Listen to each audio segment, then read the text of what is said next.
La nuit tombe sur le grand domaine. Dans une pièce faiblement éclairée, Morgana, aux cheveux roux, se moque de la jeune fille maladive aux cheveux bleus qui s'accroche encore à la vie. Tiara, aux cheveux roses, nargue sa demi-sœur, lui demandant si elle doit appeler un médecin. Stella crache du sang, une toux sèche et rauque retentit tandis qu'elle déplore son incapacité à répliquer à sa belle famille moqueuse. Elle se souvient de l'amour de ses parents.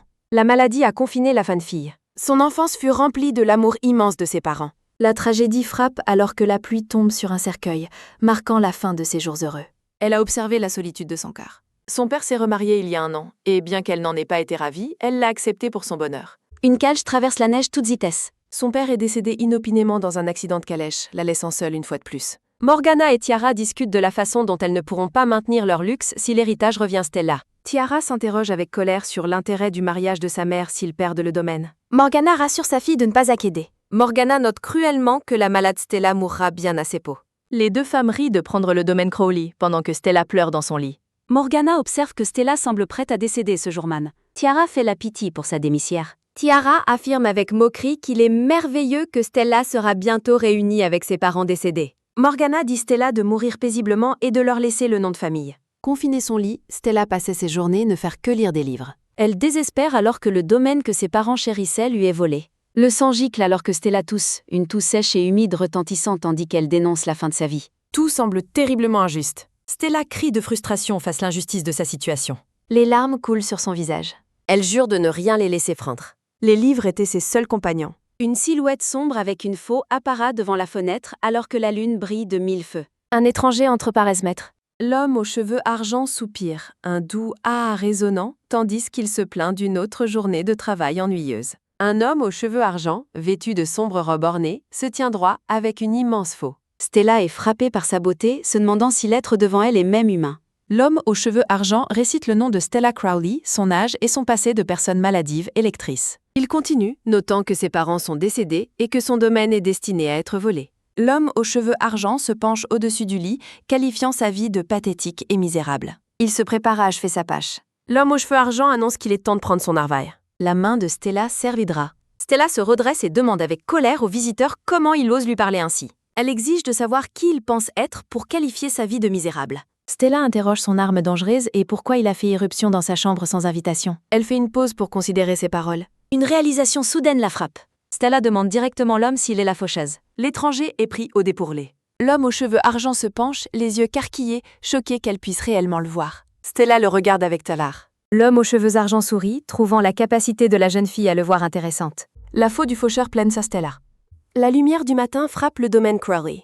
Stella continue de dormir paisiblement dans son lit. Elle se réveille en se questionnant sur les événements d'hier. Stella commence à se souvenir pareil. Elle se souvient du baiser du faucheur aux cheveux d'azin. Le faucheur remarque qu'elle est enfin l'hérésie. Stella lui dit de rester loin. Il se moque de son regard hostile malgré leur contrat. Stella exige de savoir pourquoi il la rebrasse. Elle réfléchit aux idées fausses romantiques tirées des Ira. L'homme aux cheveux d'argent la regarde sans émotion. Il explique que le baiser était pour le contrat. Le faucheur lui demande comment elle se sent. Stella réalise que sa toux a soudainement cessé. Sa fatigue chronique a complètement disparu. Stella célèbre joyeusement son corps novembre-saint. Il clarifie que la prolongation de sa vie est temporaire. Stella lui demande d'éclaircissements supplémentaires. L'homme aux cheveux d'argent poursuit son explication. Stella réalise qu'elle a besoin de sa force vitale périodique. Le faucheur confirme que sa vie dépend de lui. Elle chérissait la sensation d'être en bonne santé. Stella jure d'arrêter sa cruelle belle famille. Le faucheur demande sa vatos. Il annonce que la scène est traite. Le faucheur lui demande si elle l'amusera. Stella repousse le visage du faucheur avec colère. Elle marche dans le couloir, se sentant légère. Stella aperçoit sa belle famille progrortée. Une femme de chambre blonde remarque son approche. La femme de chambre salue Stella avec une surprise motaise. Elle compare la faible présence de Stella à celle d'un fantôme. Stella la reconnaît comme la femme de chambre de sa belle-sœur. Se souvenant comment les domestiques ont trahi ses parents. Stella jure de ne plus être faible. La femme de chambre se moque d'elle pour être maladive. Elle suggère que Stella devrait mourir comme son père. La femme de chambre qualifie la mort du marquis de stupide. Stella frappe la femme de chambre au visage.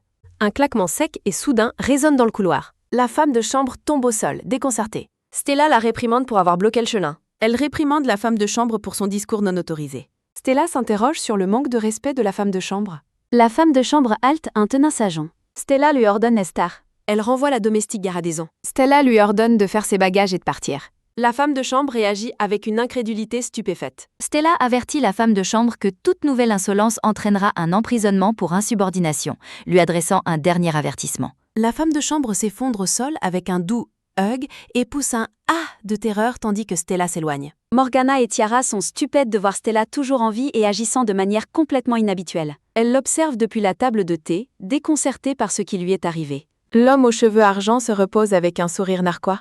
Stella fait une pause dans le couloir, estimant que sa confrontation a été un succès modéré. Elle regarde ses mains. Serrant les poings, elle se dit qu'elle doit être forte. L'homme aux cheveux argent se penche pour taquiner Stella sur la disparition de sa bravade. Elle le regarde, réalisant qu'il la observe tout ça. Stella se rappelle que le faucheur n'est visible que d'où mal. Debout au-dessus d'elle, le faucheur qualifie ses récentes actions de plutôt bon spectacle. Stella halte en remettant en question ses paroles, soudainement envahie par une étrange sensation. Elle a le souffle court et panique l'idée que le pouvoir du faucheur s'estompe déjà alors qu'il l'appelle. Rougissante, elle lui demande si elle mourra si elle ne reçoit pas périodiquement de la force vitale de sa part. L'homme aux cheveux argent lui rappelle que sa fragile constitution n'a pas été réellement guérie. Stella réalise la gravité de sa situation. Elle se souvient de la première fois qu'elle a reçu son pouvoir.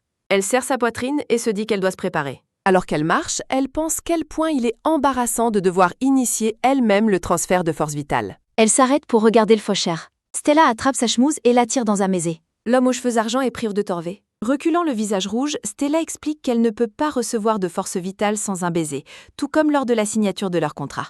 L'œil rouge du faucheur se plisse légère. Il baisse les yeux avec une expression illisible. Un large sourire aux dents pointues se répand sur son visage. Il se moque d'elle, confirmant que si elle veut vivre, elle doit l'embrasser. Stella semble complètement dépassée et troublée. Elle demande combien de fois elle doit faire cela et pourquoi cela doit être un baiser. Le faucheur se remord leur baiser de contrat, notant qu'il n'a eu lieu que parce que le contrat exigeait du sang. Stella cache son visage, décidant de garder ses penses pour elle. Le faucheur se détourne, notant que les choses seront plus intéressantes de cette façon. 3 jours plus tard, Tiara se plaint à sa mère que Stella vit à nouveau normalement et demande ce qui se passe. Une main tient une tasse de thé décorative. Morgana serre les dents et note qu'il aurait été plus simple si Stella était simplement morte. Tiara réfléchit attentivement son prochain mouvement. Morgana fixe le vide avec un regard malicieux, décidant qu'il est temps de changer leur plan. Des femmes de chambre s'occupent des chambres près d'une fenêtre lumineuse. Stella se lave le visage dans sa chambre. Elle s'adresse aux domestiques dans la pièce. Stella ordonne aux femmes de chambre de sortir à Masta. Elle s'assied seule sur le canapé bleu. Les femmes de chambre s'inclinent et s'excusent rapidement. Les lourdes porte-plaques. Stella détourne le regard, réfléchissant à cette époque. Elle réfléchit à la façon dont elle a réussi à faire impression en tant que prochaine chef de famille. Elle admet qu'elle ne s'attendait pas à être autant redoutée, tandis que le faucheur rit. L'homme aux cheveux argent se penche sur elle, lui demandant si les habitants de la maison l'invitent. Stella lui lance une réplique cinglante, exigeant de savoir de qui il pense que c'est la faute. Stella dit frantiquement au faucheur aux cheveux argent de se taire afin que les servantes proches n'entendent pas leur conversation. Penchée sur la jeune fille pendant qu'elle mange, Levi lui demande de se dépêcher et de trouver un moyen de le divertir. Chibi Stella panique, réalisant que son personnel pense probablement qu'elle a commencé à se parler elle-même. La jeune fille réfléchit à la façon dont sa guérison miraculeuse a provoqué la propagation de rumeurs folles dans tout le domaine. Stella est angoissée car les gens chuchotent qu'elle a passé un contrat secret avec un diable. Levi pose nonchalamment sa faux sur le canapé, précisant qu'il est une faucheuse plutôt qu'un diable ordinaire. Se tenant la tête en désespoir, Stella craint que son honneur et sa réputation ne soient complètement ruinés par sa présence. L'homme aux cheveux argent se moque de ses préoccupations, trouvant le comportement humain aussi problématique que jamais. Un claquement sec et rapide retentit alors que la faucheuse décide qu'un changement d'apparence est nécessaire. Un gros plan révèle un homme sophistiqué en tenue de soirée, portant un monocle doré. Stella est complètement sans voix, ses yeux écarquillés de choc face à la transformation soudaine. Se tenant droit dans un costume élégant, Levi lui demande si elle a d'autres plaintes maintenant qu'il ressemble à un majordome.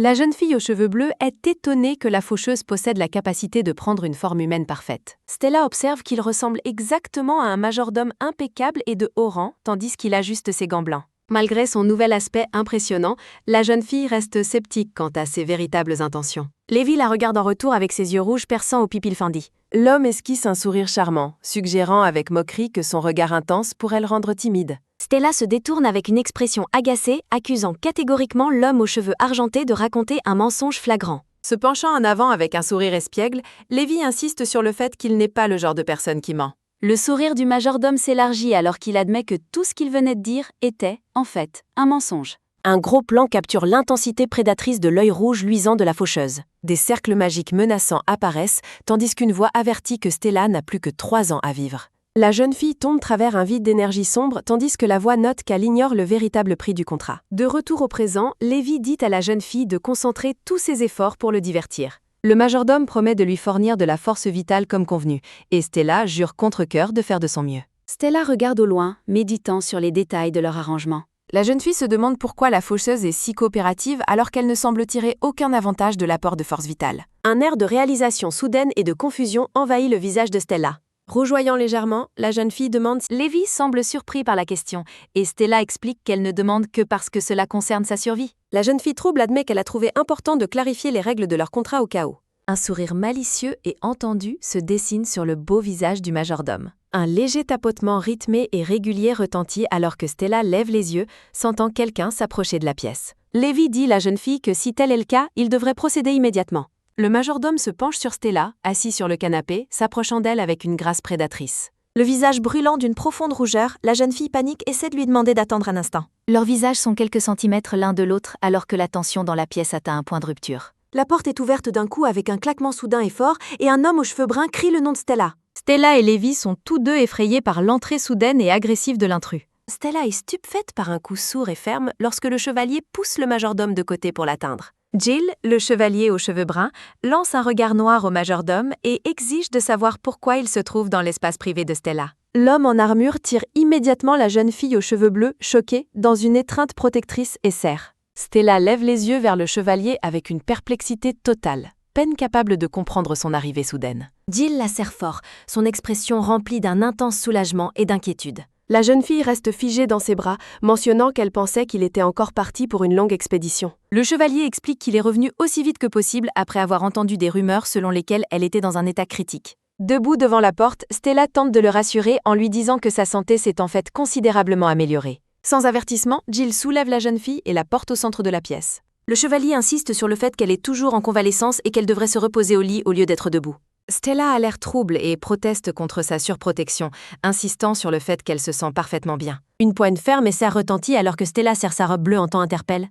Jill se penche sur le lit, réprimandant doucement Stella pour toujours trop se surmener. Il lui offre un sourire chaleureux et affectueux tout en lui caressant doucement ses cheveux bleus. Le texte narratif présente le chevalier comme Jill Fleet Lancaster, un homme au regard bienveillant. Les deux ont grandi en joie ensemble comme frères et sœurs, leur père étant les meilleurs amis.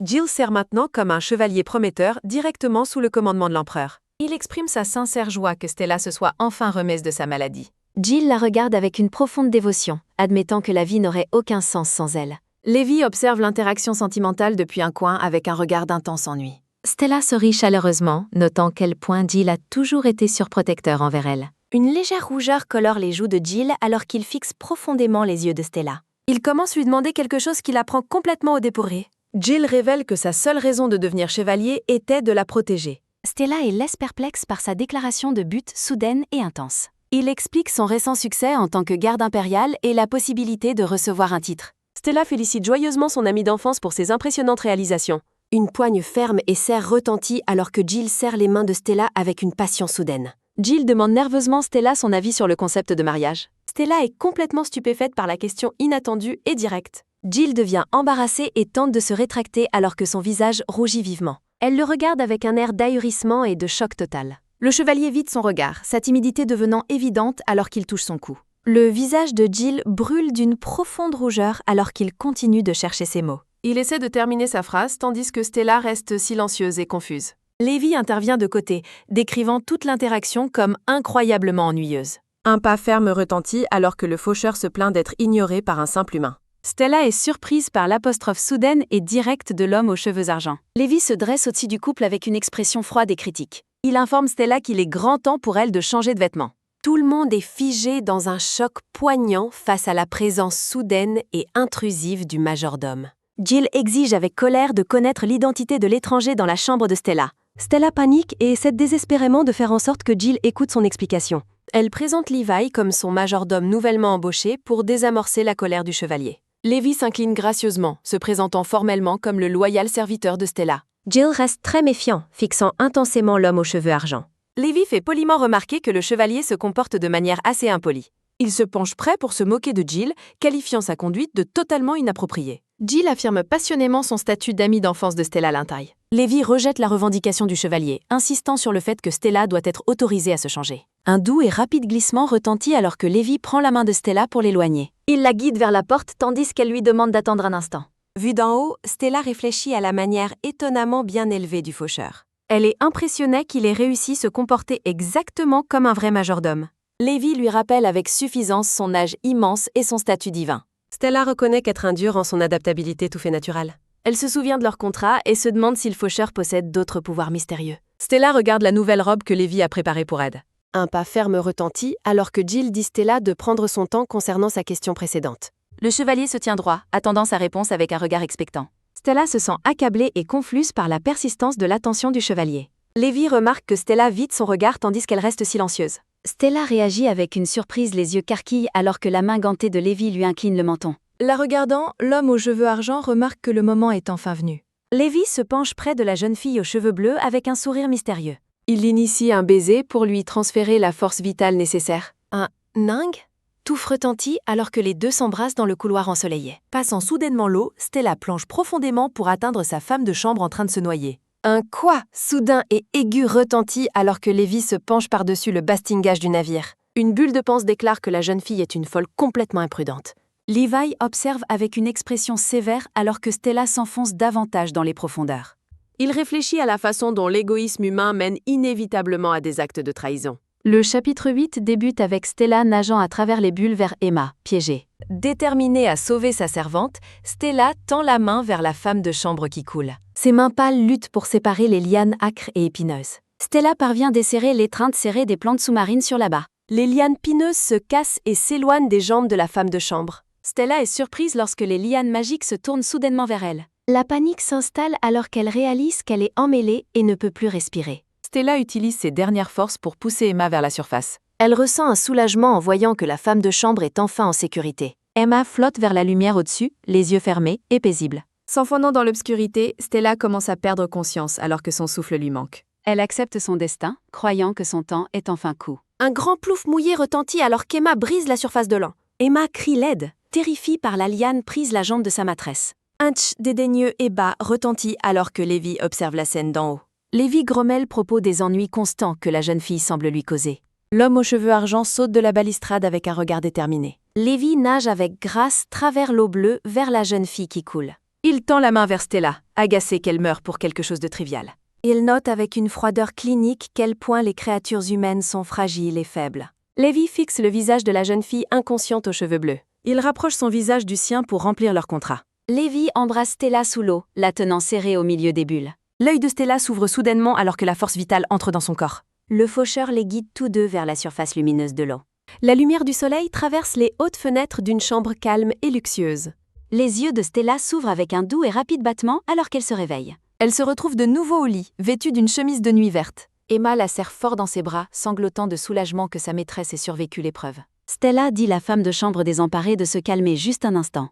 Elle caresse la tête d'Emma de manière réconfortante, lui demandant s'il y avait des raisons à ses actions. Emma essuie ses larmes en regardant les draps de lit avec culpabilité. Emma révèle la vérité sur les menaces de Lady Morgana et Lady Tiara. Elle explique qu'elles ont menacé d'arrêter les médicaments pour son frère malade. L'expression de Stella devient froide alors qu'elle jure de ne jamais pardonner sa belle-famille. Emma admet qu'elle tient Stella, mais qu'elle ne pouvait pas laisser mourir son frère. Prenant les mains de la femme de chambre, Stella lui demande doucement d'arrêter de pleurer. Une lumière scintillante remplit la scène alors que Stella rassure Emma de son innocence. Stella promet de gérer personnellement la situation concernant le frère d'Emma. Emma pleure de joie, submergée par l'émotion suite au rétablissement de sa maîtresse. La domestique serre fermement les mains de Stella, mue par la gentillesse de sa maîtresse. L'expression de Stella se durcit tandis qu'elle réfléchit à la manière dont sa belle-famille a utilisé sa domestique et réalise qu'elle doit rester vigilante. Des visions de la belle-mère et de la belle-sœur avec un sourire narquois apparaissent, tandis que Stella se résout à leur faire payer leurs actes. Emma se précipite pour prévenir le docteur du réveil de Stella, tandis que Lévi se tient silencieusement en arrière-plan. Le faucheur aux cheveux argent s'appuie calmement contre sa faux massive, observant la scène se dérouler. Assise droite dans son lit, Stella demande à Lévi s'il a présenté des excuses à Emma. Levi incline la tête avec une confusion sincère, se demandant pourquoi il devrait s'excuser auprès d'un humain. Il révèle qu'il a résolu le problème en effaçant les souvenirs de la trahison de la domestique. Stella réagit avec frustration, soulignant que son manque d'attention aurait pu entraîner la mort d'Emma. Le faucheur reste indifférent à ses préoccupations, remettant en question avec dédain l'importance de sa plainte. Il souligne l'absurdité de Stella sauvant quelqu'un qui a essayé de la tuer, remettant en question sa santé mentale. Stella reste silencieuse, sa concentration s'aiguise tandis qu'elle assimile sa logique froide. Elle déclare fermement sa croyance en la capacité au glas. Une vision d'or de Jill et de son père apparaît tandis qu'elle pense ceux en qui elle a confiance. Elle se tourne vers le souvenir du visage souriant d'Emma. Son regard retourne vers l'homme qui se tient devant elle tandis qu'elle poursuit sa panse. Stella regarde directement Lévi et lui dit qu'elle croit aussi en lui. L'œil rouge et lumineux de Lévi s'écarquille, véritablement choqué par sa déclaration de confiance inattendue. Il ricane et se détourne, qualifiant ces mots de pur non-sens. Stella le presse, lui demandant la vraie raison pour laquelle il a choisi de lui sauver la vie. Elle lui rappelle que le baiser qu'il lui a donné sous l'eau ne faisait pas partie de leur contrat formel. Un sourire chaleureux illumine son visage tandis qu'elle le remercie, admettant qu'elle savait qu'il l'aiderait. Lévi marmonne une malédiction entre ses dents, visiblement troublé par sa gratitude. Il fixe son propre reflet dans la fenêtre, semblant perdu dans une panse pensile. Sur un balcon clair par la lune, un homme aux cheveux violets s'approche de Stella et commente les dangers de l'écoute clandestine. Les yeux de Stella scarquillent de surprise alors qu'elle réalise qu'elle n'est plus seule. Un haltement soudain et aigu retentit alors que Stella recule sous le choc, exigeant de savoir quand l'homme est arrivé. L'homme sourit d'un air entendu, notant qu'elle observait la scène avec une grande intensité. Il se penche près de la jeune fille aux cheveux bleus, lui demandant si elle le trouve intéressant. Stella répète ces mots, sa confusion visible alors qu'elle le regarde fixement. Il se penche vers son oreille, sa voix tombant un murmure grave. L'homme l'attire dans une étreinte étroite, poursuivant sa mystérieuse proposition. Il promet de lui offrir une sensation encore plus intense que tout ce qu'elle a ressenti auparavant. Stella pousse un haltement surprise alors qu'elle peine à comprendre son comportement audacieux. Elle se souvient d'un moment où le même homme a partagé un baiser intime avec une autre femme. L'homme aux cheveux violets la regarde avec un sourire joueur et interrogateur. Les lèvres de Stella tremblent légèrement tandis qu'elle commence à exprimer sa désapprobation. Elle soutient que de telles actions ne devraient se produire qu'entre personnes amoureuses. L'homme éclate d'un rire soudain et fort face à sa perspective innocente. Stella exige de savoir ce qu'il trouve si drôle dans sa déclaration. Il offre des excuses feintes, riant de la naïveté de sa vision du monde. En colère, elle l'accuse d'être une personne impure qui se moque simplement d'elle. Un pas ferme et délibéré résonne alors que l'homme s'approche d'elle. Un glissement doux et rapide retentit alors qu'il tend la main pour lui relever le menton. Il la domine, déclarant qu'il pourrait facilement la faire tomber perdument amoureuse. Stella lève la main pour repousser son bras, rejetant fermement son approche. Elle le pointe du doigt, jurant qu'elle n'embrassera que la personne qu'elle aime le plus.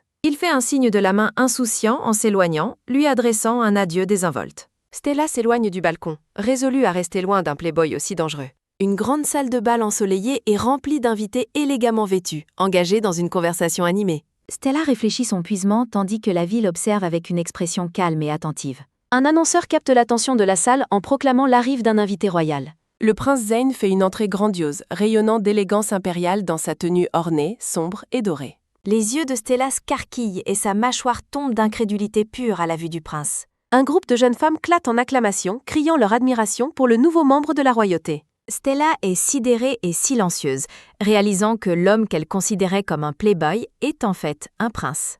Observant le prince entouré d'admiratrices, Stella se souvient de son comportement audacieux précédent avec dégoût. Deux nobles commencent une lutte physique. Chacune détermine s'assurer une place au plus près de Zayn. Une main gantée s'avance pour intervenir, se déplaçant avec une grâce calme pour régler le différend. Zayn se penche avec un sourire charmant, avertissant gentiment les femmes de ne pas gâcher leur joli visage. Submergé par son charme, le groupe de dames s'évanouit et réagit avec des cœurs dans les yeux. Les femmes continuent leur adulation désespérée, suppliant bruyamment le prince pour une faveur personnelle. Stella couvre sa bouche d'horreur, mortifiée par la démonstration indigne des nobles dames. Lévi observe de près, remarquant avec une curiosité clinique quel point la situation est devenue inattendue.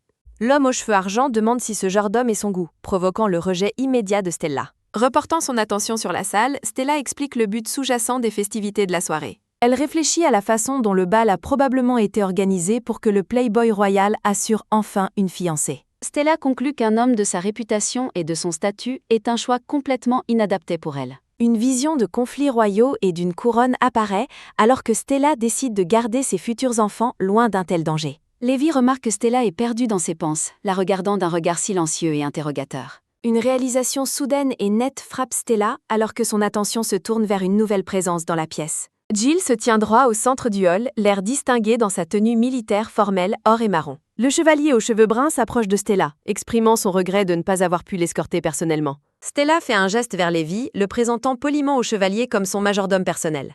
Jill réagit avec un éclair d'agacement, son expression s'assombrissant alors qu'il assimile la présence de l'homme aux cheveux argent. Reprenant son calme, Stella demande Jill ce qui l'a amené au bal ce soir. Jill soupire et explique que ses parents l'ont harcelé sans relâche pour qu'il assiste et trouve un prospect de mariage. Lui retournant la question, l'âme aux cheveux bruns demande Stella pourquoi elle a décidé d'y assister. Une lumière douce et brillante entoure Stella alors qu'elle marque une pause pour considérer sa réponse. Avec un sourire éclatant et déterminé, Stella déclare qu'elle recherche un partenaire de mariage approprié. Jill est frappé par une vague de choc comique, ses yeux exorbités alors qu'il a du mal à digérer son honnêteté directe. Son expression devient sérieuse alors qu'il lui rappelle qu'elle lui avait dit un jour de réfléchir profondément au mariage. Stella se penche un jouant, lui demandant s'il a réellement suivi son conseil et a sérieusement réfléchi à la question. Un soupir soudain et lourd retentit tandis que Jill se couvre le visage, clairement submergée par son interrogatoire direct.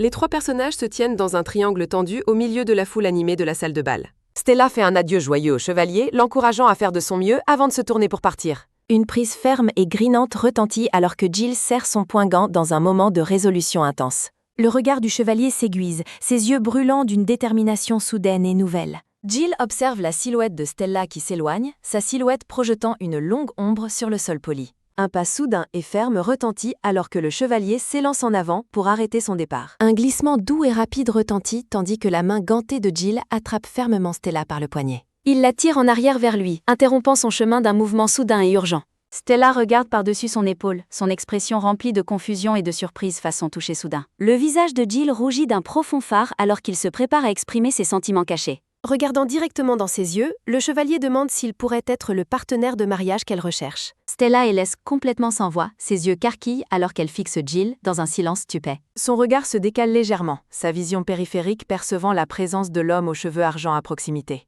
Lévi entre dans le cadre avec un sourire poli, demandant calmement interrompre leur conversation privée. Jill lance un regard glacial au majordome, exigeant de connaître la signification de son intrusion. Lévi déclare qu'il sera direct. Lévi avertit Jill de ne pas déshonorer Redam. Jill réagit sous le choc et ordonne au majordome de connaître sa place. Stella tente de calmer les hommes et s'interroge sur l'étrange comportement de Lévi. Prétend s'inquiéter pour sa maîtresse, Lévi prend la main de Steva. L'homme aux cheveux d'argent décide qu'il est temps de procéder à une rééducation. Un tiraillement soudain et sec retentit alors que Lévi éloigne Stella du bal. Le duo se déplace vers le jardin paisible clair par la lune. Stella lâche un soupir frustré alors qu'ils continuent leur mouvoir. Confuse par son intensité soudaine, Stella demande à Lévi ce qui ne va pas. Lévi rejette son précédent numéro de danse comme un spectacle ridicule. Stella réalise que Lévi la taquine par dépit à cause de sa danse avec Jill. Lévi lui touche doucement les cheveux et insiste sur le fait qu'il est en réalité bienveillant. Il se penche près d'elle et propose de lui enseigner correctement une fois de plus. Stella regarde la faucheuse dans un silence stupéfait. La nuit tombe sur le grand jardin fleuri. Sous le clair de lune, les deux entament une élégante valse. Stella observe l'homme aux cheveux d'argent avec une expression pensive. Elle réfléchit à l'étrangeté de danser avec une faucheuse. Brisant le silence, Stella complimente Lévi pour sa danse impressionnante.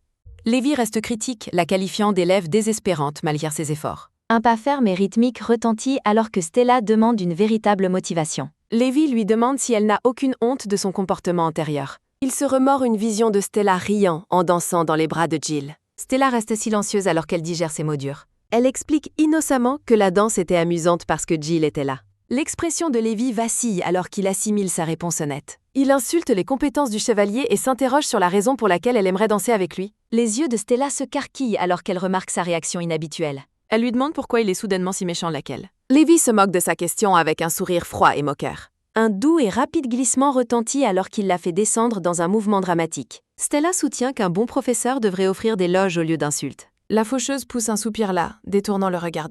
Stella continue d'insister sur son point avec un petit sourire. Elle demande avec assurance si elle a amélioré ses compétences en danse. L'œil rouge et brillant de Lévi s'accarquille dans un moment de réelle surprise. Il retrouve rapidement son calme et lui dit de ne pas dire de bêtises. Stella demande l'homme aux cheveux d'argent s'il est réellement en colère. Elle le regarde, attendant une réponse bête. Lévi lui dit de ne pas être ridicule, niant de tels sentiments.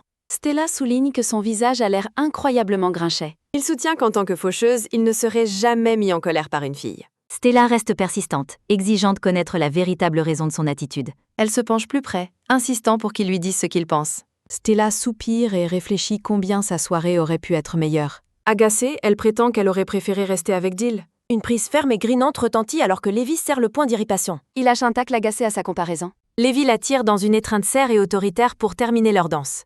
L'homme aux cheveux argent se penche près de la jeune fille aux cheveux bleus, lui murmurant que tout est de sa faute. Sous la pleine lune, Lévi attire Stella dans un basé soudain et profond, au milieu des fleurs. Du haut d'un balcon, le prince Zane observe le moment intime du couple, un verre de vin à la main. Le prince aux cheveux violets observe la scène avec un sourire suffisant et entendu et lâche un léger « humph ». Zane regarde le reflet de Stella dans son verre de vin, remarquant qu'il la croyait pure. Il se détend, concluant que la jeune fille est en fait plus capable qu'il ne l'avait imaginé. Lévi se penche une fois de plus pour répéter à Stella que la situation actuelle est entièrement de sa faute. L'homme aux cheveux argent enlace de nouveau Stella, la capturant dans un autre baiser, surprenant et passionné. Alors qu'ils se séparent, Stella est essoufflée et rougit, balbutiant qu'il attende un instant. Elle s'éloigne rapidement avec un regard de pure panique, lui criant d'attendre une minute. En quête de témoins, Stella demande frénétiquement ce qu'il compte faire si quelqu'un les a dus. Lévi s'éloigne avec dédain tandis que Stella le suit, craignant que des rumeurs étranges et scandaleuses ne commencent à se répandre. L'homme interrompt sa marche régulière pour offrir une réponse brève et énigmatique à ses préoccupations. Lévi jette un coup d'œil en arrière avec un sourire malicieux, suggérant que tout va bien tant qu'ils sont seuls.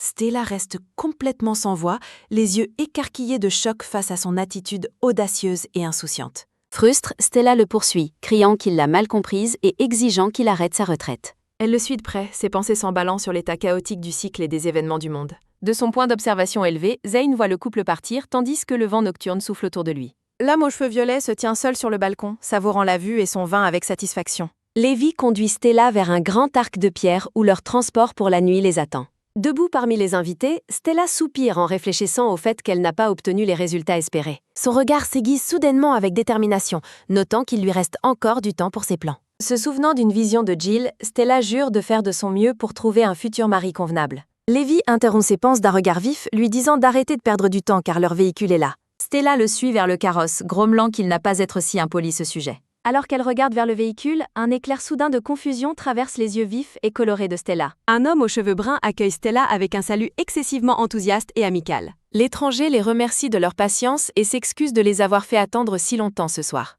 Stella observe l'homme avec une profonde suspicion, certaine de n'avoir jamais vu le visage de ce cocher avant aujourd'hui. L'homme se moque de son examen minutieux, son expression se transformant en un sourire nerveux et excessivement lumineux. Il l'incite à monter dans la calèche, l'avertissant que sa mère s'inquiétera si elle rentre tard. Lévi entre le premier dans le sombre carrosse, tandis que le cocher leur demande poliment de monter à l'intérieur. La calèche dévale une route étroite et dangereuse le long du bord d'une falaise escarpée et rocheuse. Un sourire sinistre se répand sur le visage du cocher, tandis qu'il réfléchit à la facilité de ce travail. Il imagine des assassins attaquant ses passagers, impatients de récolter une énorme somme pour la trahison. L'homme avide se vante que ce travail effacera ses dettes et fera de sa vie un jeu d'enfant. En entrant dans les bois sombres, l'homme remarque que le lieu d'embuscade désigné devrait être juste devant. La panique s'empare soudain du cocher lorsqu'il réalise qu'il a perdu tout contrôle sur les chevaux. La calèche dévie sauvagement vers le bord de la falaise tandis que l'homme réalise que quelque chose ne va pas. Réalisant qu'il a été trompé par son employeur, l'homme hurle de terreur tandis que la calèche bascule. La calèche entière et les chevaux plongent dans l'abîme sombre de la forêt sous la route de montagne. Tombant dans les airs, l'homme terrifié se demande s'il est sur le point de rencontrer sa fin ultime. Alors qu'il descend, ses yeux captent une étrange lumière brillante apparaissant dans l'obscurité du ciel. Il se demande si c'est un être divin venant l'escorter de l'autre côté. Lévi apparut sous sa vraie forme de faucheur ailé, tenant une Stella en sécurité et calme. L'homme touche le sol, le vaste ciel nocturne étoilé s'étendant au-dessus de sa vision hébétée. Lié par des pines magiques violettes, l'homme se redresse sous le choc, stupéfait d'être encore en vie. Stella et le faucheur aux cheveux argent se tiennent au-dessus de lui, la jeune fille lui demandant calmement s'il est enfin réveillé. L'homme hurle d'horreur, exigeant de savoir pourquoi elle est là et ce qui se passe. Il la pointe du doigt avec incrédulité, criant qu'elle devrait être morte et demandant où est passé le majordome. Lié par des pines violettes, le cocher supplie pour sa vie, panique. Un gaz soudain et douloureux résonne alors que l'homme tombe en arrière, terrifié. Le cocher fixe les liens magiques avec une incrédulité totale. Stella immobilise l'homme de son pied et exige une confession complète. Debout à côté de Lévi, la fille aux cheveux bleus demande qui l'a engagée pour cette tâche. Elle augmente la pression, lui ordonnant de tout lui dire immédiatement. La scène revient à leur trajet en calèche privée quelques minutes plus tôt. Stella demande au faucheur aux cheveux argent s'il a remarqué le comportement étrange du conducteur. Lévi sourit et confirme qu'il était conscient de la tromperie de l'homme. Stella explique ses soupçons que le conducteur cache un sombre ses plaies. L'homme aux cheveux argent demande comment elle compte gré la situation. Lévi la regarde avec un air suffisant, attendant d'entendre son plan. Stella sourit avec confiance, affirmant qu'elle a une idée astucieuse pour eux. La fille aux cheveux bleus lui fait signe de se taire et de la suigne. Elle promet de lui montrer quelque chose d'intéressant alors que leurs regards se croisent. Lévi semble intrigué par son attitude audacieuse et mystérieuse. Dans le présent, Stella révèle qu'ils se sont chapés de la calèche tôt pour le piéger.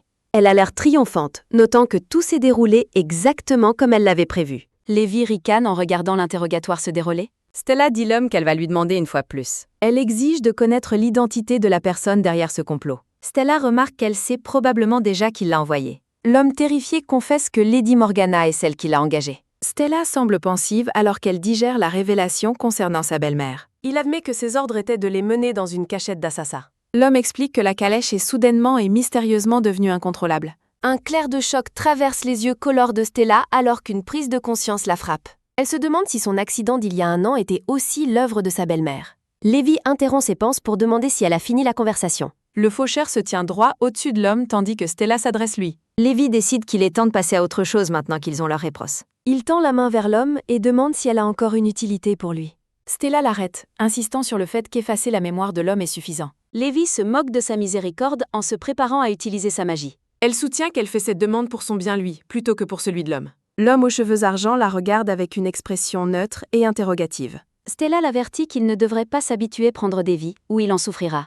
Lévi semble sincèrement surpris par sa compassion soudaine et inattendue. Le faucheur médite sur son identité et les innombrables vies qu'il a terminées. De sombres visions de son travail passé en tant que faucheur traversent son esprit. Lévi reste silencieux, regardant au loin alors qu'il réfléchit à ses paroles. Il conclut qu'elle est une femme vraiment étrange et imprévisible. Il accepte sa demande et tend la main pour toucher la tête du cocher. Un léger et rapide tapotement retentit alors que sa main touche le front de l'homme. Une vive lumière violette clignote alors qu'il commence à manipuler l'esprit de l'homme. Le cocher se réveille hébétement et confus, se demandant pourquoi il est là. Lévi et Stella s'éloignent, laissant l'homme confus derrière eux dans les bois. Stella laisse échapper un léger rire satisfait alors qu'il s'en ment. Un pas ferme et rythmé retentit alors que les talons de la fille frappent le chemin de pierre. Lévi touche sa boucle d'oreille et regarde en arrière, perdu dans ses pensées. Sous la lune éclatante, Stella tapote doucement la tête de Lévi, provoquant chez le faucheur un regard surpris. Lévi réprimande la jeune fille de cesser, son expression se transformant en une grimace de douleur et d'embarras, tandis qu'il carte sa main. S'éloignant avec sa gigantesque faux,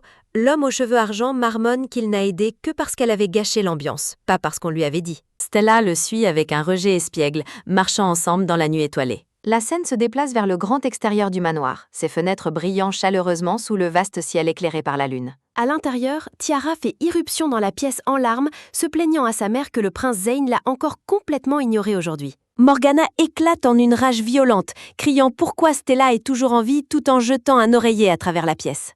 Un bruit sourd et rapide retentit alors que l'oreiller frappe le sol. Tiara supplie sa mère de se calmer. La fureur de la belle-mère s'intensifie alors qu'elle visualise l'accident de carrosse raté, réalisant que tout son plan pour éliminer Stella a été ruiné. Tiara observe que tout a commencé à mal tourner et que Stella a commencé à agir étrangement exactement au moment où le nouveau majordome est arrivé. Morgana concentre sa haine intense sur la pensée du majordome, le soupçonnant d'être la source de ses récents échecs. La femme plus âgée réfléchit à l'apparence de Lévi, certaine qu'il y a quelque chose de profondément dérangeant et inhabituel chez lui. Le lendemain, la scène se déplace vers un kiosque de jardin ensoleillé où Lévi sert le thé à une Stella contemplative. Stella sirote son thé, se faisant la remarque qu'elle a passé toute la nuit à réfléchir à la situation actuelle. En regardant le reflet de son père dans le thé, elle conclut que sa mort prématurée devait être un acte criminel. Elle détermine que sa belle-mère et Tiara étaient définitivement responsables, regrettant sa patience passée à attendre l'héritage. La jeune fille aux cheveux bleus regarde le jardin, décidant qu'elle ne peut plus se permettre d'être patiente pendant que ses ennemis complotent contre elle.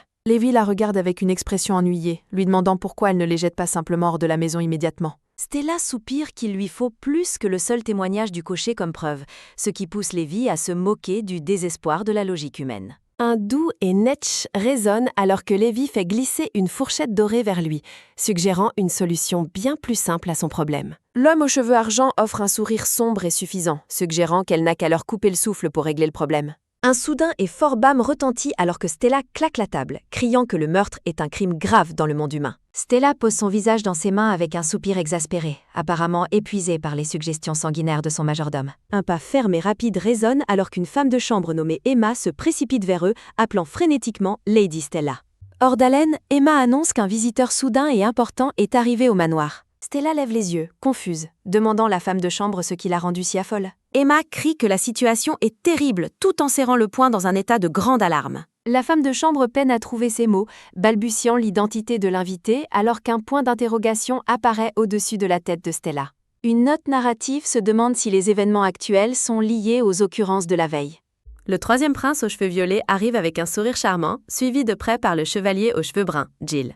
Le prince salue chaleureusement Stella, ses yeux remplis d'une lueur amicale troublante. Choquée par l'arrivée inattendue, Stella se lève et demande ce qu'il fait là. La jeune fille regarde entre les deux hommes, stupéfaite de voir le troisième prince et Jill apparaître ensemble chez elle. Emma chuchote avec excitation à sa dame, gloussant qu'elle a déjà réussi à piéger un membre de la famille royale. Stella tente frantiquement de nier l'affirmation tandis qu'Emma ajoute que Lady Tiara semblait complètement dévastée par la rencontre. La scène passe à un flashback du prince Zane passant devant un serviteur s'inclinant tout en ignorant Tiara. Tiara avait couru vers lui avec un cri de joie, exprimant son bonheur qu'il soit venu jusqu'ici pour la voir. Zane s'était arrêté un instant, regardant en arrière avec un air de pure indifférence. Il lui a brusquement fait savoir qu'il n'était pas là pour elle, mais qu'il était venu spécifiquement pour voir Lady Stella. La jeune fille aux cheveux roses fut laissée complètement stupète et humiliée au milieu du couloir. Pour aggraver les choses, le prince a demandé où se trouvait la chambre de Stella, puis a demandé à Tiara qui elle était. Le regard de l'homme était froid alors qu'il répétait la question, faisant comprendre qu'il n'avait aucune idée de son identité. De retour au présent, Emma conclut son récit par un rire joyeux, tandis que Zane et Jill s'éloignent d'une Tiara fumante de rage. Une version chibi de Stella s'inquiète que ce nouveau développement ne devienne qu'un plus gros problème pour elle. La jeune fille aux cheveux bleus porte une main son menton, perdue dans de profondes réflexions sur l'intérêt soudain du prince. En regardant le groupe, elle se demande pourquoi Jill accompagne le prince et s'il a été réaffecté comme sa garde. Jill se tient silencieusement avec une expression sérieuse, son attention fixe sur ses devoirs. À proximité, Livy observe la scène avec des yeux mi-clos et méfiants, apparemment mécontents des visiteurs. Se tournant vers son invité, Stella admet qu'elle n'avait aucune idée qu'elle parlait au troisième prince lors de leur précédente rencontre. Alors qu'ils se rassemblent tous autour de la table de thé, la jeune fille offre de profondes excuses pour son impolitesse involontaire. Stella rit en expliquant sa récente maladie de longue durée. Le prince Zane sourit chaleureusement, la qualifiant de beauté veille. Livy et Stella changent un regard shot. Jill lance un avertissement paniqué en face. Le chevalier observe horrifié le comportement de Zane. Stella remarque que sa visite inopinée est inappropriée. Zane prétend qu'il ne se sent simplement pas bien, Jabi. Le prince promet qu'il ne restera pas longtemps. Zane demande une seule tasse de thé. Livy et Stella le regardent avec incrédulité. Zane demande Livy de préparer le thé. Le prince s'adresse au majordome avec une autorité désinvolte. L'œil rouge de Lévi se plisse dans une fureur silencieuse et enfonce. Lévi refuse, déclarant qu'il ne sert que Lady Stella. Zane demande si le majordome a l'intention de désobéir. Les yeux du prince brillent d'un défi problat. Stella ordonne frénétiquement Lévi de préparer ce thé. Lévi obite contre-cœur et se tourne pour s'éloigner. Zane observe l'homme aux cheveux argent avec un sourire narquois. Du thé frais se verse dans une tasse de thé fleuri. Stella demande ce qui l'amène ici aujourd'hui. Zane sirote son thé, disant qu'il n'y a pas de hâte. Un clic doux et rapide retentit alors qu'il termine. Zane se prépare à aborder son point principal. Le prince propose le mariage Stella avec désinvolture. Un silence stupéfait s'abat sur le kiosque du Jabba. Jill réagit par un cri fort et horrifié. Lévi se fige en entendant la proposition soudaine du prince. Stella fixe Zane sous le choc absolu, les yeux carquilles. Le groupe entier reste paralysé par la nouvelle. Zane suggère qu'un mariage contractuel est une bonne idée. Jill est horrifiée par l'explication désinvolte du trosse. Une toux douce et rapide retentit alors que Stella réagit. Stella exige que Zane arrête de plaisanter. Lévi observe le prince avec des yeux froids et suspicieux. Jill soutient que Jane pourrait facilement trouver n'importe quel partenaire. Zane admet que beaucoup de femmes sont intéressées par lui. Il s'imagine entour de nombreuses femmes adoratrices. Zane explique qu'il ne veut aucun lien émotionnel. Le prince expose ses conditions de mariage spécifiques. Il veut quelqu'un qui ne l'aimera pas. Les trois auditeurs hurlent sous le choc collectif. Zane numère le rang noble comme une autre exigence. Il dit Stella qu'elle remplit facilement ses commissions. Zane précise que ce ne serait qu'une affaire. Le prince lui dit de ne pas s'inquiéter. Stella tente de protester contre sa logique bizarre. Zane rejette son argument d'un arcane. Zane lui permet d'avoir ses propres jouets. L'œil de Lévi tressaille d'une pure irritation meurtrière. Le prince Zane continue d'expliquer les avantages d'un mariage de convenance, soulignant que la liberté est garantie pour les deux parties. Un grand bruit soudain retentit alors que Stella claque ses mains sur la table dans un accès de frustration. Se levantant brusquement, la jeune fille aux cheveux bleus déclare fermement qu'elle n'a absolument aucune intention d'épouser le prince. Stella réitère son refus, expliquant que devenir membre de la famille impériale est totalement hors de question pour elle. Jill regarde avec une goutte de sueur sur son visage, murmurant doucement son nom alors qu'elle résiste à l'offre du prince.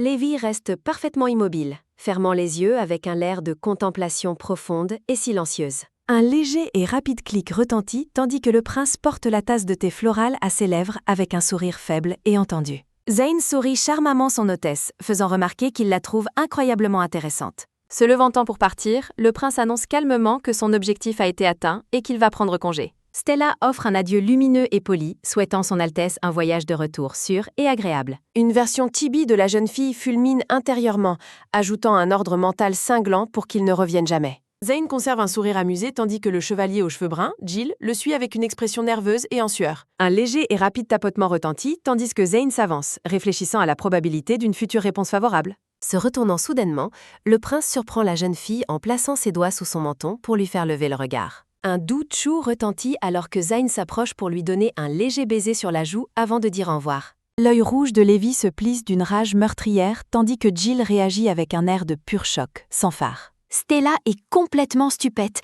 criant d'alarme en demandant ce qu'il est en train de faire. Jill pousse un cri fort et frénétique en tendant la main vers elle dans un état de panique intense. Le chevalier se précipite pour vérifier si la jeune fille va bien, lui demandant frénétiquement si elle est d'accord après cette rencontre inattendue. Stella observe le prince s'éloigner avec un regard d'incrédulité écarquillé et une goutte de sueur sur son visage. Jill exhorte la jeune fille à se calmer car le prince regarde toujours, bien qu'il trouve son comportement incroyablement impoli. Le chevalier essaie d'essuyer la tache sur sa joue, insistant sur le fait qu'elle doit être nettoyée immédiatement et correctement. Regardant par-dessus son épaule, le prince note qu'elle semble également jouer un jeu avec Lord Lancaster. Zayn réfléchit son choix de compagnon, se demandant pourquoi elle s'entoure d'un majordome et d'un chevalier. Il imagine Stella comme une maîtresse de la manipulation, la voyant se détendre sur un canapé entourée de nombreux hommes adorateurs. L'homme conclut que la jeune fille aux cheveux bleus est une véritable joueuse malgré l'image pure qu'elle projette au monde. Les yeux de Zayn brillent d'une faible lumière violette, tandis qu'il considère le véritable moi qu'elle cache sous son masque poli. De retour au kiosque, Jill continue de s'agiter autour de Stella, tandis que Levi se tient à l'écart avec une aura sombre et mélancolique. Stella offre un dernier au revoir forcé de la main alors que ses invités s'éloignent enfin dans le lointain. S'effondrant sur sa chaise avec un soupir lourd, la jeune fille remarque que toute l'expérience lui a donné l'impression d'avoir été frappée par une tempête. Levi la regarde avec une expression narquoise et mi-close, la taquinant en disant qu'elle a sûrement attrapé une proie impressionnante au bal. Stella s'emporte contre son majordome pour qu'il arrête de plaisanter, laissant échapper un vif souffle d'agacement. Elle fulmine qu'il est le pire des playboys pour sa proposition et considère la situation avec la royauté impossible. L'homme aux cheveux argent croise simplement les bras et offre un doux et pensif murmure en réponse à son défoulement. Le soleil commence à se coucher sur le jardin, projetant de longues ombres sur le paisible kiosque. Observant travers le feuillage, Tiara mord son mouchoir dans un accès de rage jalouse et humiliée. La jeune fille aux cheveux roses fulmine qu'elle est bien plus digne de l'attention du prince que sa détestable demi-sœur. La scène se déplace vers une vue aérienne du grand domaine alors que le soir s'installe sur le vaste manoir. Un grand bruit soudain retentit alors que Stella claque une lettre sur le bureau, criant d'une incrédulité absolue. Levi se gratte l'oreille avec une moue agace, lui disant d'arrêter de crier si brusquement car elle est trop bruyante. Stella tient le parchemin avec une expression carquille, révélant qu'il s'agit d'une autre invitation du prince Zayn. Elle s'affaisse de désespoir, déclarant qu'elle n'a d'autre choix que de mentir sur sa maladie pour l'éviter pour toujours. Un point d'interrogation apparaît au-dessus de la tête du majordome alors que Stella remarque soudainement la destination spécifique mentionnée dans la lettre. Stella crie d'excitation que l'invitation est pour les archives du Joyau Azur, un sanctuaire légendaire de sagesse secrète. Levi la regarde avec une expression ennuyeuse et sceptique, lui demandant si elle va vraiment tomber dans un piège aussi évident. La jeune fille serre les poings avec des yeux brillants, criant qu'elle ira absolument car c'est une chance unique dans une vie. L'homme aux cheveux argent détourne le regard avec un air de totale incrédulité face à la facilité avec laquelle elle a été attirée dans le piège. L'expression de Stella tombe lorsqu'elle lit une condition problématique stipulant qu'elle doit se rendre seule aux archives. Un léger et rapide tapotement retentit tandis que Stella s'approche du bureau où Levi est assis, l'appelant doucement par son nom. Se penchant avec un sourire lumineux et malicieux, Stella demande son majordome s'il l'accompagnera sous sa forme invisible de faucheur. Stella demande son majordome de la protéger si elle est attaquée car elle compte sur lui. Levi se demande pourquoi sa maîtresse agit de manière si excentrique. La grande archive de plusieurs tages se dresse fièrement sous un ciel bleu clair. En entrant dans le bâtiment, Stella est complètement merveillée par l'échelle massive de l'installation. Stella remarque le nombre incroyable de livres, tandis que Zayn explique qu'il pensait qu'elle aimerait les voir. La jeune fille aux cheveux bleus incline la tête et exprime sa sincère gratitude au prince. Stella remercie une nouvelle fois formellement son Altesse pour l'invitation exclusive. Zayn se penche vers elle avec un sourire charmant et subtil. Le prince suggère qu'ils abandonnent toutes les formalités puisqu'ils sont seuls ensemble. Stella pense que c'est inapproprié, mais Zayn la taquine en disant qu'ils pourraient éventuellement devenir un couple. Stella rit et rejette l'idée qu'ils puissent un jour former un couple. Zayn remarque qu'elle est plutôt stricte tandis que Levi observe en arrière-plan. Flottant silencieusement au-dessus d'eux, Levi maintient sa forme invisible de faucheur. Les deux continuent leur promenade travers les vastes ranges de livres. Stella trouve un manuscrit rare sur les plantes magiques et est choquée par sa rareté. Zayn est impressionné par sa capacité à lire une écriture ancienne et difficile. Stella explique que ses études volontaires de manuscrits anciens étaient motivées par un intérêt personnel. Zayn attrape un livre et en recommande un qui contient des méthodes de culture détaillées. Stella demande au prince s'il a déjà lu le volume spécifique qu'il a mentionné. Zayn confirme qu'il a déjà fini de lire le livre. La main du prince effleure les volumes reliés en cuir sur l'étagère. Zayn admet que cet endroit est son lieu préféré au monde. En lui tendant un livre, Zayn dit qu'il aime généralement lire ici seul. Le prince se prépare à partager un sentiment plus personnel. Zayn révèle que Stella est en fait la première personne qu'il ait jamais invitée ici. Un regard de surprise intense brille dans les yeux de la jeune fille. Le prince passe un livre vert et Orne son invite. Zayn explique que les livres se complètent et Stella le remercie. Stella tourne avec enthousiasme les pages du livre riche en informations. Elle lit sur des fleurs qui guérissent par leur parfum et des herbes qui restaurent la terre. Stella réalise que ces plantes pourraient potentiellement sauver des villages appauvris et des roturiers. La jeune fille aux cheveux bleus lève les yeux vers le prince avec une expression sérieuse. Zayn explique qu'il a déjà demandé le budget et le personnel nécessaire à ses frères. Stella regarde incrédule la quantité de réflexion que le prince a mise dans cela. Le prince exprime sa confiance que le projet sera bientôt couronné de succès. Stella réfléchit la façon dont elle pensait auparavant que Zayn n'était qu'un homme insouciant. Elle conclut que le prince est en fait une personne très instruite et sérieuse. Zayn dit la jeune fille qu'il la préfère quand elle agit comme son vrai elle-même. Une Stella Chibi est complètement déconcertée par son compliment soda. Stella dit au prince qu'il devrait aussi montrer sa vraie personnalité. Zayn rit et suggère qu'il est déjà lui-même. Stella reste perplexe alors qu'elle suit le prince plus loin dans l'archive. Zayn demande lequel de ses deux compagnons elle prend réellement au sérieux. Le prince demande si elle ne fait que jouer avec les sentiments des deux hommes. Stella affirme qu'il a mal compris et qu'il ne se passe rien avec aucun des deux hommes. Zayn rejette sa protestation, affirmant que cela n'a pas vraiment d'importance. Zayn demande si elle a considéré sa demande en mariage sous un jour plus positif. Stella demande quel genre de bénéfices elle recevrait réellement d'un tel mariage.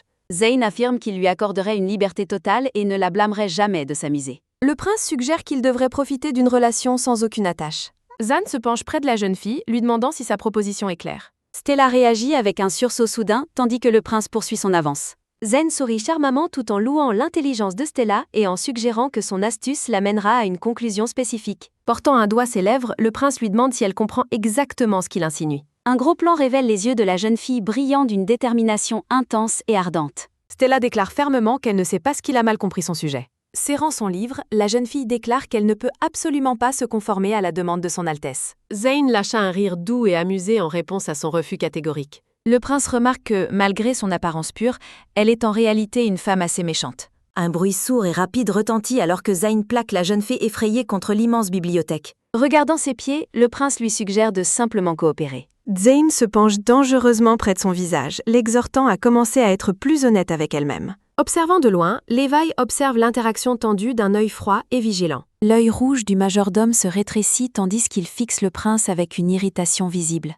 Zayn lui demande pourquoi elle continue de nier ses sentiments alors qu'elle les a déjà rendus si évidents. Le prince semble soudainement surpris, ses yeux s'écarquillant d'un étonnement inattendu. Stella le repousse avec ses livres pour créer de l'espace, exigeant bruyamment de savoir ce qu'il pense faire. La jeune fille aux cheveux bleus cache son visage derrière le grand livre, le regardant d'un air défiant. Zayn pousse un petit « ah » malicieux, appréciant sa réaction fougueuse.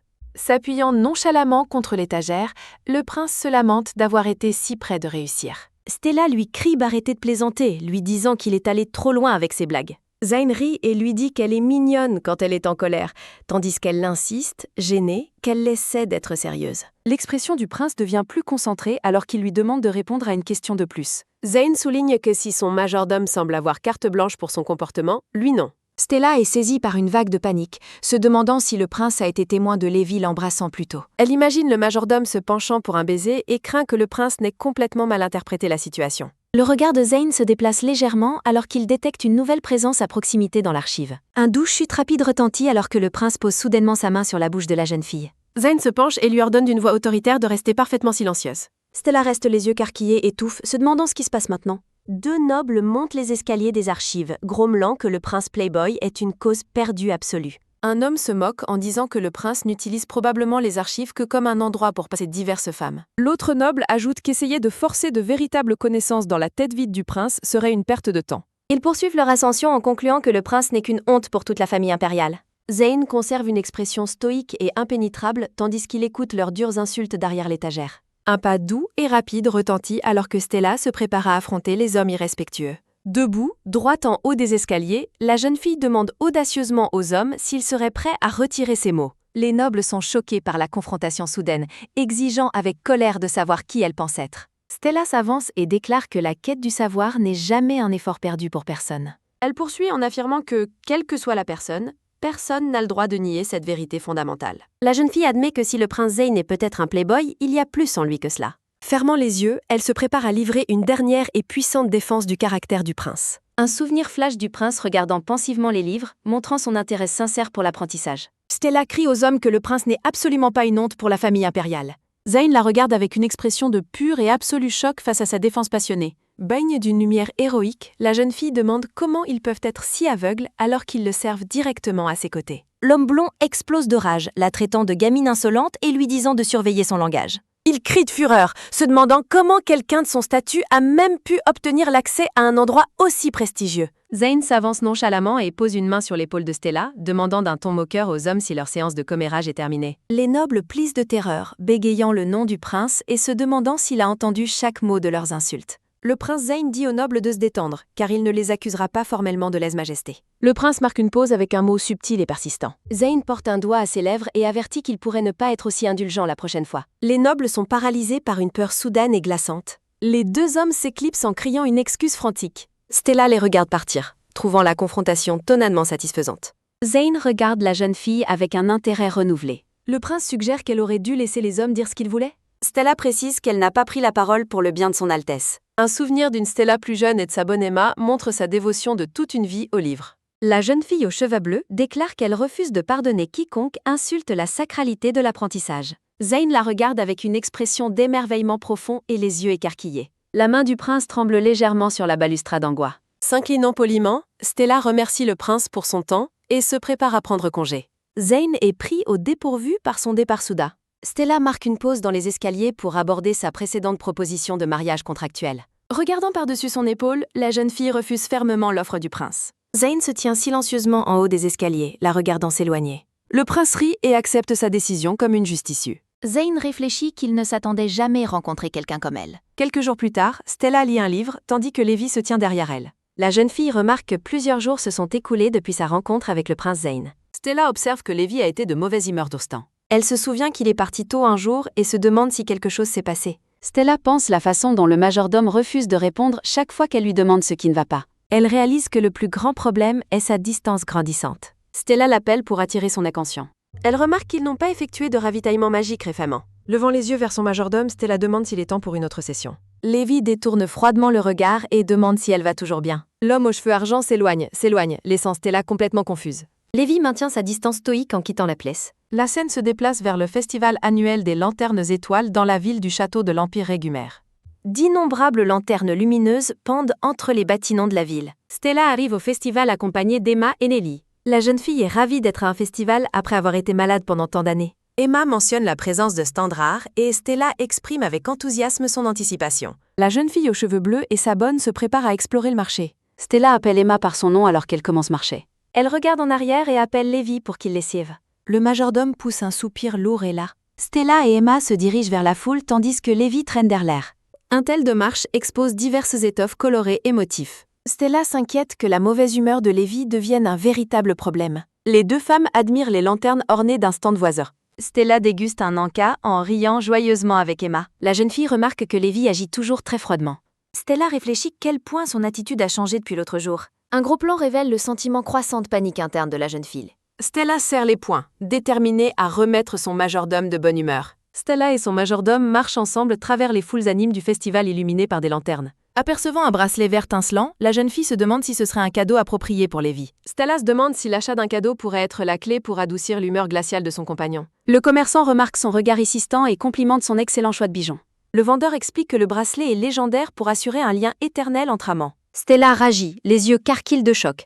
La supposition du marchand qu'elle et le majordome sont un couple. Agitant frénétiquement les mains, la jeune fille confuse décide immédiatement de renoncer à l'achat. Lévi se moque de la suggestion du vendeur, affirmant froidement qu'il a des exigences élevées pour sa propre compagnie. L'homme aux cheveux argent suggère de manière moqueuse qu'elle devrait plutôt acheter le cadeau pour son hypothétique futur mari. Un petit sourire malicieux se dessine sur le visage du majordome alors qu'il se prépare à la taquiner davantage. Se penchant près d'elle, Lévi demande si un homme choisirait réellement une femme aussi enfantine. Stella laisse bafouiller d'indignation, son visage rougissant de rage face ses insultes. Prenant une profonde inspiration, la jeune fille se commande de rester calme au lieu de commencer une autre dispute. Stella se serre la tête de frustration en essayant de concevoir un nouveau plan pour corriger la mauvaise humeur du majordome. Ses yeux s'illuminent d'une soudaine prise de conscience alors qu'elle découvre un moyen plus efficace de l'atteindre. Un tintement métallique satisfaisant retentit, tandis que Stella dépose plusieurs pièces d'or sur la table pour effectuer un achat. Retournant vers Lévi, elle lui offre une grande et moelleuse barbe à papa rose sur un bâton.